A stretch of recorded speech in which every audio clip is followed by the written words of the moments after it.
Well, no, here's what I see. And the other person says, no, here's what I see. And you know what I've discovered? It's not the eyes that see. It's your brain that sees. And your brain sees what it's conditioned to see. And so my question is it possible? Is it possible for each one of us to retrain this amazing tool called the human brain to see more of what we want and to let go of what we don't want on demand? Is it possible? And here's what I can share with you. Yes. The answer is yes. So it doesn't matter what has happened in your past that hasn't worked. It really just doesn't matter unless you give it meaning that brings you down and holds you back.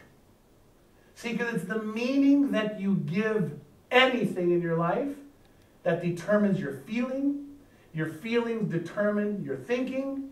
And if you give things a negative meaning often, you create what I call as a cycle of doom.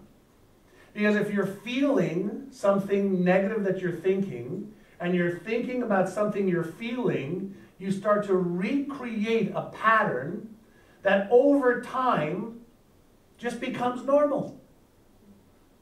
And if that becomes what's normal for you, then that's how you see the world, and that's how the world reflects itself back to you.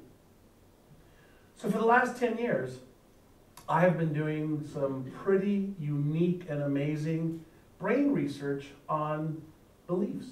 What are they? How did Sean get his beliefs? Or Bill? Or Jackie? Or Eon? How did they get their beliefs? And then, which beliefs serve you, which don't? If you have beliefs about yourself or about what's possible that just don't work, can you change them? If you have behaviors, even genetic behaviors, passed on by your parents, your grandparents, and your great-grandparents, is there a way to change the propensity that we're born with? And all the research now says, yeah.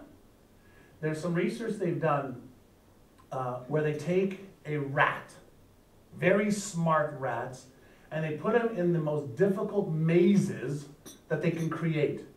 And let's say that in the first try, the rat will do the maze, go from start to finish and get its food in 24 hours. Over the course of a week, 2 weeks, 3 weeks, the rats will be able to do the maze in 1 hour. And after 200 to 300 attempts, after they know how to get from point A to the end in 1 hour, and that rat has its offspring, a little baby, the genetic code for that maze is passed on to the rat. So that the little baby will start at the beginning point, what took its mother 24 hours, and do it in just over an hour. So what is going on there? Well, what's going on is something called epigenetics. And epigenetics says that the environment that we put ourselves into will change our brain. So we can change our brain, our perception, our beliefs, our habits from the inside out or from the outside.